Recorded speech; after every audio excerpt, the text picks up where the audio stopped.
Bom dia, salve Maria Imaculada, tudo bem com vocês?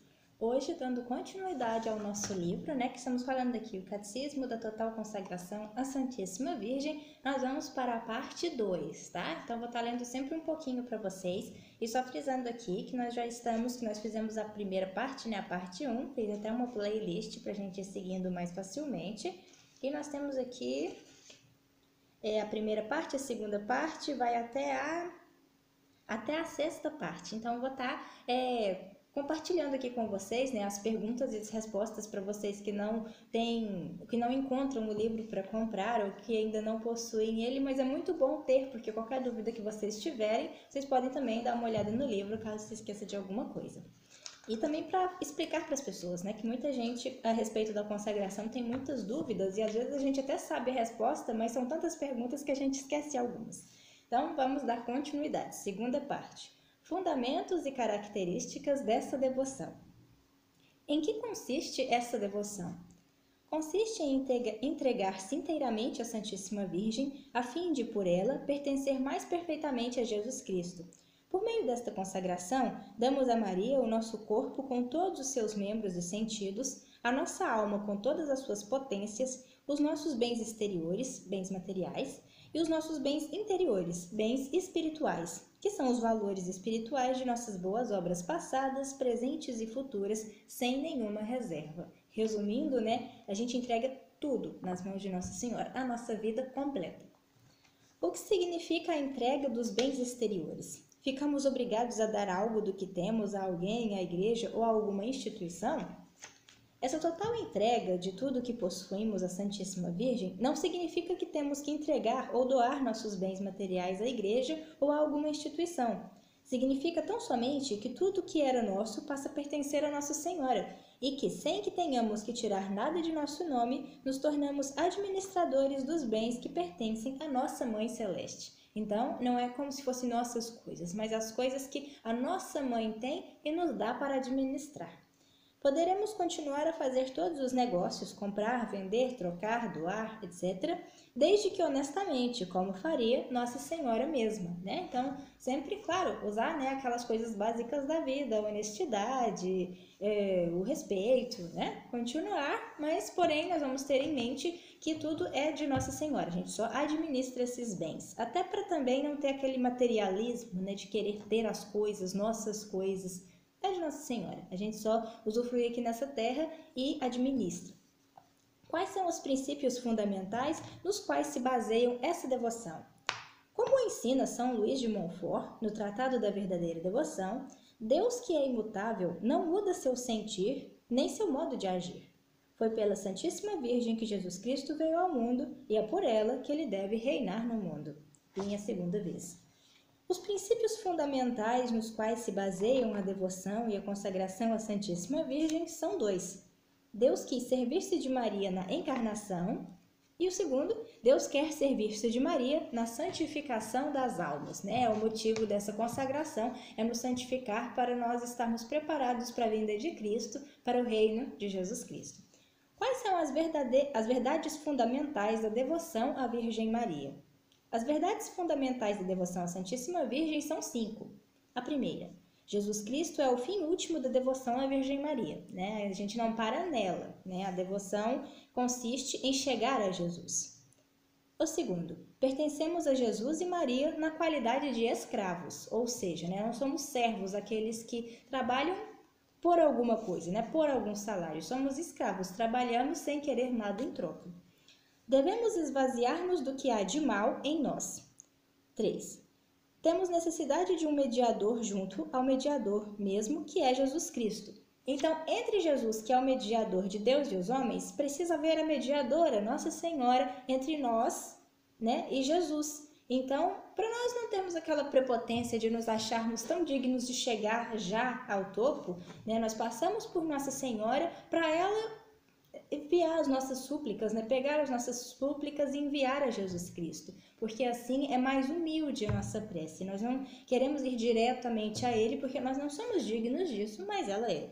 E o quinto, é-nos muito difícil conservar as graças e os tesouros recebidos de Deus. Então, a gente coloca nas mãos de Nossa Senhora por causa disso, né? Porque se para nós é difícil de guardar, ela consegue. Então, a gente entrega tudo nas mãos dela e todas as coisas de bom que a gente fez, até as tristezas e todas as dificuldades, ela está guardando tudo ali, né? Então, ela está administrando a sua vida, né? Guardando, poupando para você, como se fosse um banco poupança, digamos assim, é o seu dinheiro, mas está ali naquele banco, né? Nossa Senhora sabe melhor administrar esse dinheiro do que nós, no caso, estes dons. Quais são os tipos de falsos devotos da Santíssima Virgem? O primeiro, os devotos críticos, são os que se consideram sábios e criticam a devoção, o amor e a confiança que o povo simples tributa a Nossa Senhora. Como essas coisas que a gente escuta muito falar, essa pessoa se diz, né, consagrado, mas diz que somos idólatras, que não podemos amar demais Nossa Senhora, esse tipo de conversa. E que geralmente as pessoas mais simples têm uma devoção maior. Os devotos escrupulosos são os que temem desagradar ao filho honrando a mãe, né, que é isso que a gente acabou de falar, mais ou menos tem uma ligação, né? Os devotos exteriores são os que fazem sua devoção consistir apenas em práticas externas, abraçam muitas devoções e não fazem bem feito nenhuma. Tipo, se consagram todos os tipos de consagração que pode imaginar, só para dizer que tem, como se fosse títulos, mas não segue a risca nenhuma delas, então no final das contas é como se não fosse consagrado em nenhuma.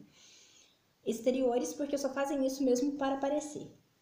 Os devotos presunçosos são os pecadores entregues às suas paixões, que não fazem violência nem esforço para mudarem de vida, entretanto creem que serão salvos porque se dizem devotos de Nossa Senhora. Não, eu sou devoto, e tem aquele papo também, né? Jesus é misericordioso, mas nós temos que fazer a nossa parte, né? Então, os presunçosos são aqueles que não querendo sair do pecado, dizem, não, mas Deus vai entender, né? E não fazem esforço nenhum para sair do pecado. Os devotos inconstantes são aqueles que abraçam a devoção com um entusiasmo inicial, mas não perseveram nas práticas e logo desistem ou se tornam frios e medíocres, né? Que às vezes a gente cai um pouquinho nisso também, de começar a todo vapor, mas depois, tipo, cai no esquecimento, rezar menos, e a gente tem que estar sempre se policiando para não ser um devoto inconstante, que uma hora tá muito eufórico, outra hora não quer nem saber.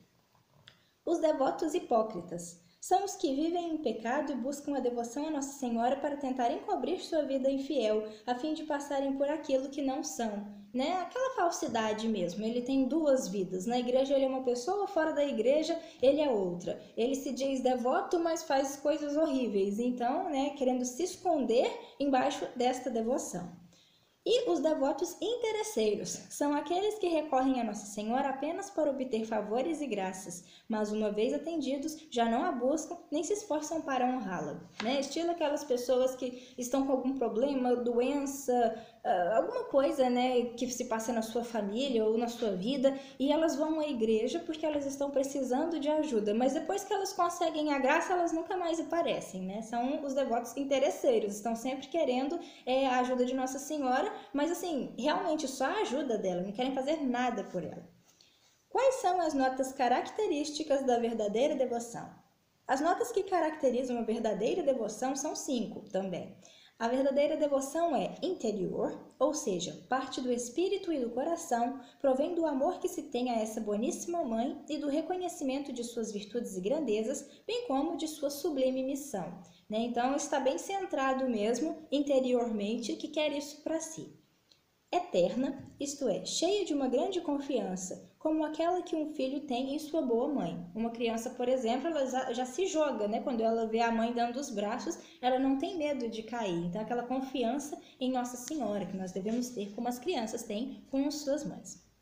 Santa, ou seja, leva a alma a evitar o pecado e a imitar as virtudes de Maria, porque quanto mais a gente vai descobrindo sobre Nossa Senhora, que os exercícios espirituais nos mostram, mais nós queremos nos assemelhar a ela e estar perto de pessoas que também pensem igual. Então, vai santificando a nossa alma. E é constante, fortalece a alma no bem, levando-a a não abandonar com facilidade os seus exercícios de devoção. Mas se cai, estende a mão e sua boa mãe a levanta. né? Que é aquilo que eu tinha falado anteriormente também, que às vezes a gente tem um desânimo espiritual, mas Nossa Senhora nos levanta novamente quando estamos dentro dessa consagração, né? Tipo, levante soldado, vamos continuar, e aí a nossa vida de oração volta a ser a mesma, como estava, né? Não podemos desistir. E desinteressada, ou seja, busca servir a Santíssima não pelo que pode dela receber, mas por reconhecer que ela merece ser servida e honrada e Deus nela, né? Como os súditos, eles não servem a rainha pelo simples fato que a rainha dará alguma coisa para eles, mas servem a rainha porque ela é esposa do rei e fazem isso, né, com muita reverência, com muito respeito. Imagine Nossa Senhora, que é a mãe do próprio Deus. Qual a diferença desta consagração da que se costuma fazer por ocasião do batismo ou de outras consagrações que existem? Porque existem muitas, né? Por esta devoção, damos a Jesus Cristo, pelas mãos de Maria, tudo o que somos e possuímos na ordem da natureza e da graça, incluindo o valor espiritual de nossas obras, presentes, passadas e futuras. Então, até mesmo as obras de antes de você ter se consagrado contam também. As demais consagrações são simples, ou seja, dão uma parte do que possuímos e têm a finalidade de nos colocar sob a proteção de Nossa Senhora ou obter suas graças e auxílios. Existem centenas de consagrações à Santíssima Virgem e todas são boas, mas são consagrações simples, que não têm a pretensão de ser uma total entrega, como é a Santa Escravidão de Amor, ensinada no Tratado da Verdadeira Devoção por São Luís Maria Grignon de Montfort. Essa total entrega é mais abrangente, em certo sentido, do que aquela que faz uma religiosa de clausura estrita, por exemplo, pois ainda que essa tenha renunciado sua vontade pelo voto da obediência, os bens materiais pelo voto da pobreza e os prazeres do corpo pelo voto da castidade e mesmo a liberdade física pelo voto da clausura, contudo, ela conserva para si o direito de oferecer o valor de suas orações, sacrifícios e boas obras nas intenções que bem entender, enquanto pela tal consagração, mesmo esse direito entregamos e consagramos a Nossa Senhora. Então, a próxima pergunta não tem nada a ver com isso, né? Então eu vou falar sim. É porque tem muitas pessoas que às vezes ficam com medo. Falam, então eu não posso rezar, por exemplo, mais pelas almas do purgatório, porque eu tenho que oferecer essas orações todas a Nossa Senhora, não é eu mais que dirijo para onde elas vão.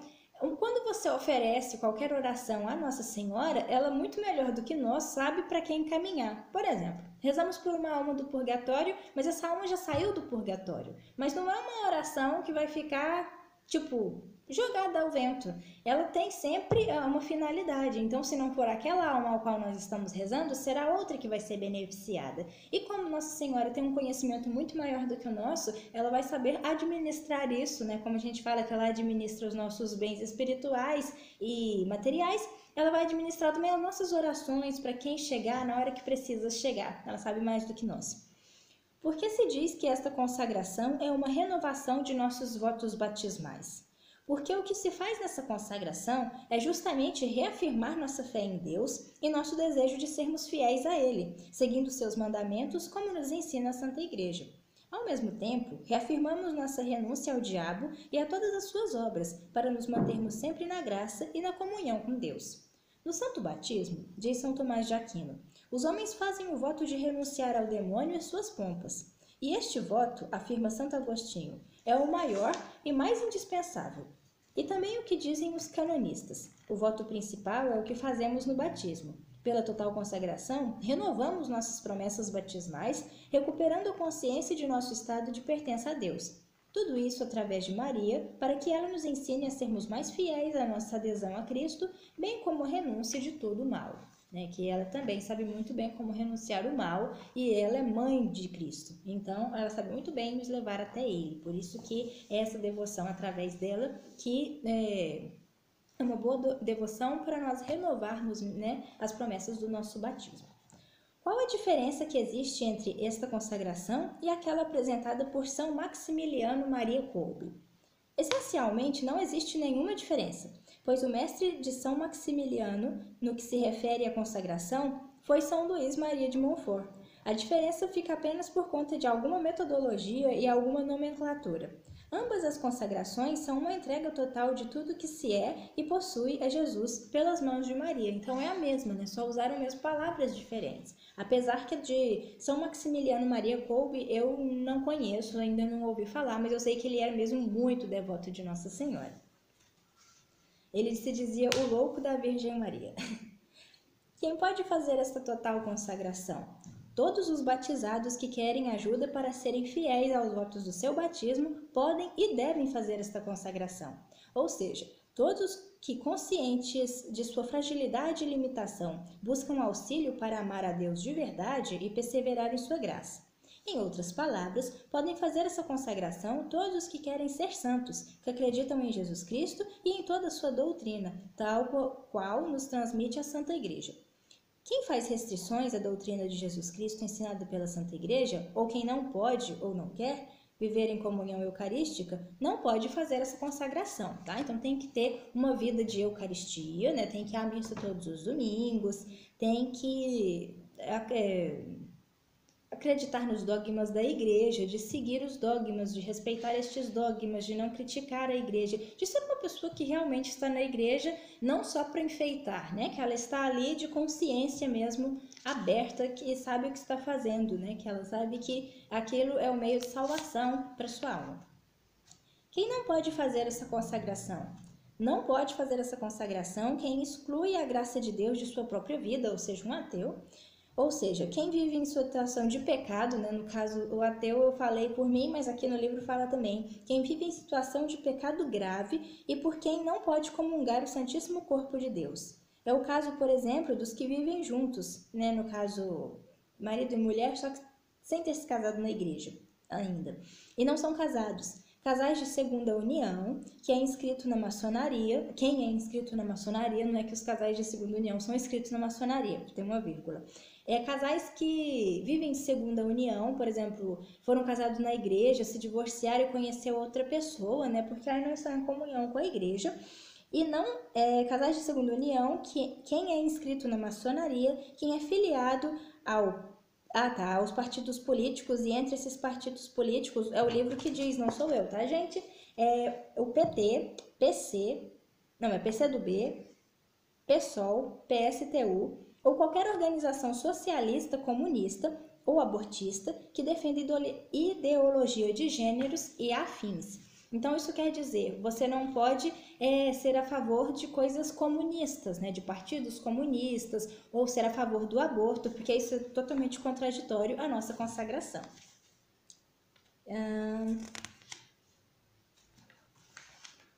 Essa consagração é uma devoção particular?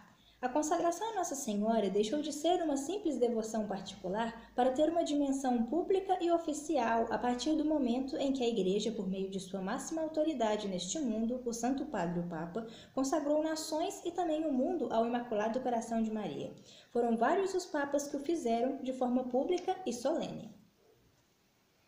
As pessoas consagradas na vida religiosa podem fazer essa consagração? Não seria supérfluo uma vez que já fizeram seus votos e já têm o seu carisma? As pessoas que pertencem a comunidades ou institutos religiosos podem sim fazer essa consagração, pois a entrega total à Santíssima Virgem não é algo estranho ou alheio a qualquer carisma que seja. Ao contrário, por meio dessa total entrega, Nossa Senhora ajudará cada consagrado a compreender e viver ainda melhor o seu próprio carisma. Ela é a Virgem fiel, a Mãe zelosa, e nos ajudará a realizarmos bem nossos deveres e cumprirmos com mais perfeição a nossa missão. Ou seja, religiosos podem se consagrar por este método, nós leigos podemos nos consagrar por este método, crianças batizadas a partir dos 7 anos de idade podem também se consagrar, né, por este método, de acordo que o nosso pensamento esteja de acordo com o pensamento da Santa Igreja, que nós não tenhamos nenhuma indiferença a coisas que a Santa Igreja diz, né, aos dogmas marianos, nada dessas coisas. Então, se você tem plena certeza que você é fiel à Santa Igreja Católica, sim, você pode fazer. As pessoas que vivem objetivamente em uma situação de pecado grave, como é o caso das pessoas de segunda união, poderiam ao menos fazer essa consagração de forma espiritual? A razão de ser dessa consagração é ajudar as pessoas a viverem e perseverarem na graça de Deus. Portanto, não tem sentido alguém que excluiu voluntariamente a graça de Deus de sua própria vida fazer essa consagração, ainda que espiritualmente. Para se consagrar, é necessário que a pessoa se disponha a renunciar o pecado que a separe de Deus e se proponha a ser fiel e a esforçar-se para viver na graça. Por exemplo, suponhamos que tem alguém que está nesse pecado, né? Está casado de segunda união, ou então vive num pecado grave. E essa pessoa quer deixar o pecado. Aí sim, claro, ela pode se consagrar, porque tem nos exercícios espirituais a confissão que nós temos que fazer. Então, essa pessoa se confessando, tudo bem, se confessando e não praticando mais aquele ato. Só que você tem que ter plena consciência que não pode mais praticar aquele ato. Tem que ser realmente uma conversão interna, uma coisa sincera, né? Que você de verdade não queira voltar a cair. Então é por isso que eles falam aqui que quem voluntariamente não quer sair dessa situação, não vai adiantar fazer essa consagração. Precisa ser alguém que, porque não pode ser uma pessoa que não tenha pecados, porque isso não existe, né? Todos nós temos, mas que pelo menos lutamos contra o pecado, né? Que fazemos de tudo para não estar em estado de pecado e nem muito menos pecado grave. Se vocês quiserem saber quais são os pecados graves, tá? Os 10 mandamentos, né? Todos aqueles pecados são pecados que se a gente não confessar, continuar praticando, são pecados mortais. Então, os 10 mandamentos, né? Mostra para vocês quais são os pecados. E esse que eles falam aqui, de casamento de segunda união, seria o adultério. Essa consagração não seria apenas para os membros de comunidades religiosas? Não. Essa consagração é para todo católico que queira ajuda para viver melhor os votos do batismo, bem como para crescer no amor de Jesus e perseverar na graça de Deus. Como este vídeo está ficando muito grande, a parte 2 tem um pouco de perguntas a mais, né, do que tinha a parte 1, eu vou estar fazendo um segundo vídeo da parte 2 novamente, tá? Para a gente continuar discutindo esses tópicos, para continuar lendo as perguntas e as respostas para vocês. E ele realmente vai até a metade. Tem mais uma metade aqui antes de chegar na terceira parte. Então, essa segunda parte a gente vai fazer em 2 partes, né? Vai dividir ela em 2. Então, nós paramos nessa pergunta, né? Perguntando se só os religiosos podem fazer essa consagração. E não, é para qualquer pessoa que queira renovar os votos do batismo e que queira mais perfeitamente chegar a Jesus Cristo. Então, nós vamos continuar no próximo vídeo, tá? Nossas perguntas e nossas respostas. E se vocês quiserem adquirir o livro, na descrição do vídeo tem aí o link, né? Que vocês podem verificar para ver se tem do livro. Porque se tiver, vai estar no site. E aí vocês fazem o pedido, eu imagino que via e-mail, tem alguns telefones também. Esse livro mesmo contém os telefones atrás, então eu imagino que no site também tenha. Vou estar colocando na descrição, tá bom? Então se vocês quiserem continuar nos acompanhando, esperem o próximo vídeo que nós teremos a segunda parte da segunda parte. É isso. Salve Maria Imaculada, por hoje é só.